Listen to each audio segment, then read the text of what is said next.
मैंने आपकी पेटी में पैसे देखे हैं पापा। अगर आपने पैसे नहीं चुराए तो आपकी पेटी में कहाँ से आए?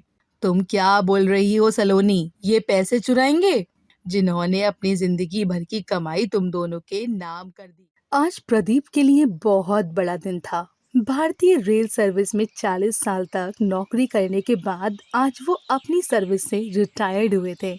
उनके ऑफिस में उनका सम्मान होने के बाद अपने पूरे परिवार के साथ वो घर आए थे। प्रदीप के घर में आज जश्न का माहौल था। उनकी पत्नी देवयानी, बेटा सौरभ, बेटी सलोनी, बहू और दामाद सब सगे संबंधियों के साथ खुशी मना रहे थे।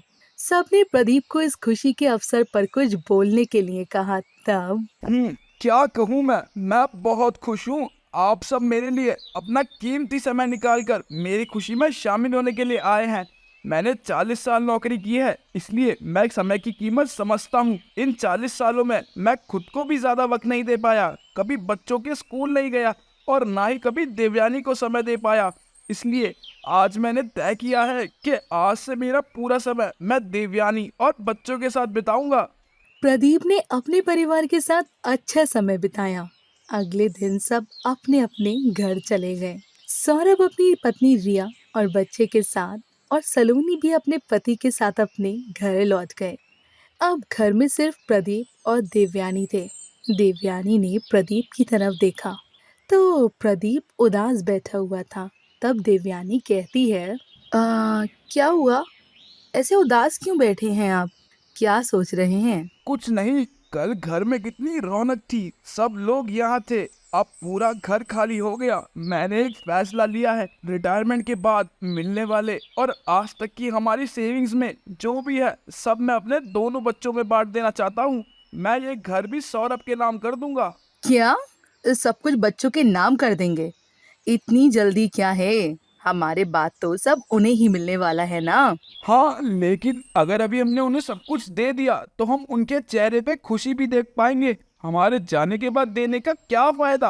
हाँ, आपकी बात तो ठीक है, लेकिन घर भी दे दिया तो हम कहाँ रहेंगे? अरे, हम अपने बच्चों के साथ ही रहेंगे। अब इस बुढ़ापे में हमें पैसों से ज्यादा हमारे बच्चों के साथ की जरूरत है।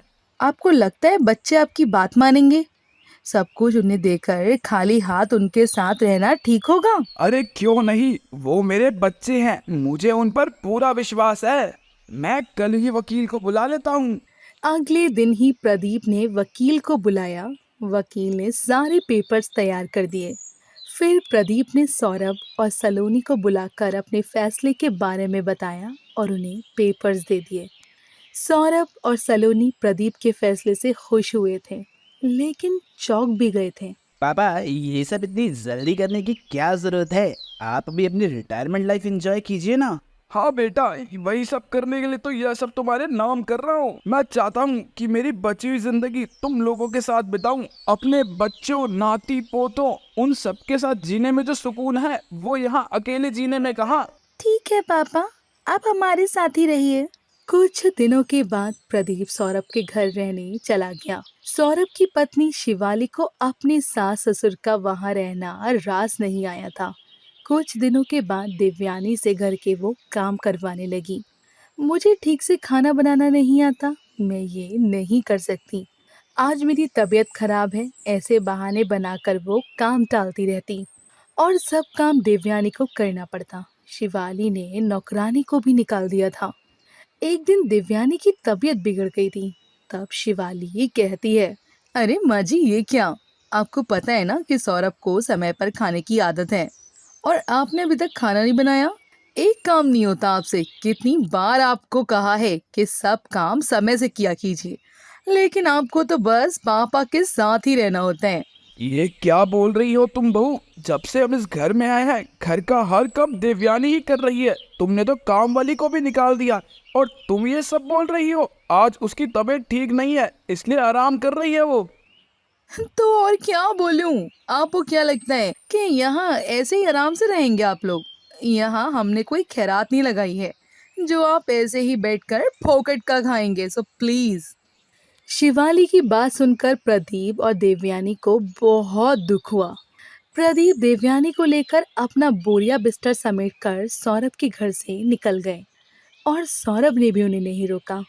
प्रदीप और देवयानी सलोनी के घर गए। सलोनी का घर बहुत बड़ा था, नौकर होते थे, फिर भी उसने प्रदीप और देवयानी को अपने गेस्ट हाउस में रहने की जगह दी। कुछ महीने बीत गए। एक दिन सलोनी का पति सलोनी, ये कुछ पैसे हैं, मैंने ऑफिस के काम के लिए निकाले हैं। कल सुबह मुझे ऑफिस के काम से पूना जाना है, तब मैं ले जाऊंगा। ठीक है। सलोनी पैसे वहीं टेबल पर रखकर अंदर जा रही थी। तब प्रदीप वहां आकर सलोनी, आज का पेपर आ गया क्या? हाँ पापा, वहीं टेबल पर रखा है। प्रदीप टेबल पर रखा पेपर लेकर चले गए। कुछ देर के बाद सलोनी ने देखा कि टेबल पर पैसे नहीं हैं। उसने पूरे घर में ढूंढा लेकिन पैसे कहीं भी नहीं मिले।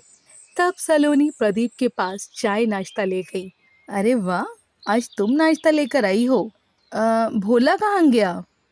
माँ, वो मैंने सोचा कुछ दिनों से मैं यहाँ नहीं आई हूँ तो आपसे मिल लूँ, इसलिए चली आई। आप दोनों गरम गरम नाश्ता कर लीजिए। वैसे माँ, यहाँ आई थी तब मेरी स्वेटर बनाने की सुइयां यहाँ रह गई थी क्या? तुम कितने दिनों के बाद आई हो बेटा? और उस दिन जब तुम आई थी तब तो मैंने तुम्हारे हाथ में कुछ नहीं देखा था। और फिर भी माँ, मैं ढूंढ देती हूँ, कहीं गलती से आ गई हूँ तो। सलोनी पूरे घर में ढूंढने लगी। उसने टेबल, अलमारी में देखा, वहां कुछ नहीं था। फिर उसकी नजर एक पेटी पर गई। सलोनी ने जब वो पेटी खोली तब उसे झटका लगा। उस पेटी में कुछ पैसे पड़े थे। सलोनी को बहुत गुस्सा आया और वो वहां से चली गई। कुछ देर के बाद सलोनी का नौकर भोला प्रदीप और देवयानी के यहाँ सफाई करने आया था। भोला से उन्हें पता चला कि सलोनी के पैसे चोरी हो गए हैं। तब देवयानी कहती है, अरे मतलब वो सुइयां ढूंढने नहीं आई थी, वो यहाँ पैसा ढूंढ रही थी। क्या उसे ऐसा लगा कि मैंने चोरी की है? प्रदीप और देवयानी सलोनी के पास आकर कहते हैं, सलोनी, तुम पैसे ढूंढने के लिए आई थी, तुम्हें क्या लगता है मैं चोर हूँ? पापा, मेरा मतलब वो नहीं था। तो तुम पूरे घर में क्या ढूंढ रही थी? तुम इतनी बेचैन होकर सुई तो नहीं ढूंढ रही होगी। सच बताओ, तुम्हें लगा कि मोहित के पैसे मैंने चुराए हैं? पापा, आपके सिवा दूसरा उस समय कोई घर में नहीं आया था, इसलिए। इसीलिए तुमने सोचा कि वो पैसे मैं उठाकर ले आया हूँ। तुम ऐसा सोच भी कैसे सकती हो? मैंने आपकी पेटी में पैसे देखे हैं पापा। अगर आपने पैसे नहीं चुराए तो आपकी पेटी में कहाँ से आए? तुम क्या बोल रही हो सलोनी? ये पैसे चुराएंगे जिन्होंने अपनी जिंदगी भर की कमाई तुम दोनों के नाम कर दी, खुद के लिए घर भी नहीं रखा, अपने बच्चों के साथ अपनी बची हुई जिंदगी बिताना चाहते थे, वो तुम्हारे पैसे चुराएंगे? तुम ऐसा सोच भी कैसे सकती हो? तुम्हें पता है वो पैसे कहाँ से आए थे? इन्होंने मेरा सोने का हार बेच दिया था, उसी के वो पैसे थे। जी देखा आपने, मैंने आपसे पहले ही कहा था कि अभी सब बच्चों को मत दे दीजिए, लेकिन आपको अपने बच्चों पर बहुत विश्वास था ना। देखिए अब क्या हालत कर दी हमारे बच्चों ने। बेटे और बहू ने नौकर बनाकर रखा और अब बेटी चोर कह रही है। प्रदीप को सलोनी की बात से बहुत दुख हुआ था। दोनों अपने कमरे में जाकर अपने कपड़े समेटने लगे। उन्होंने तय किया था कि वो अब वहां नहीं रहेंगे। कुछ देर के बाद सलोनी को याद आया कि मोहित के दिए हुए पैसे उसने मोहित के ही सूट में रखे थे। वो भागकर प्रदीप और देवयानी के पास आई, लेकिन तब तक वो वहां से जा चुके थे। रिटायर होने के बाद प्रदीप ने अपनी सारी जमा पूंजी बच्चों को दे दी। भावनाओं में बहकर उन्होंने ऐसा किया था। उनको इरादा भी सही था, लेकिन अगर वो सोच समझकर ये फैसला लेते, थोड़ा बहुत बच्चों को देखकर अपने लिए भी कुछ रख देते, तो शायद आज उन्हें यूं बेघर होना नहीं पड़ता।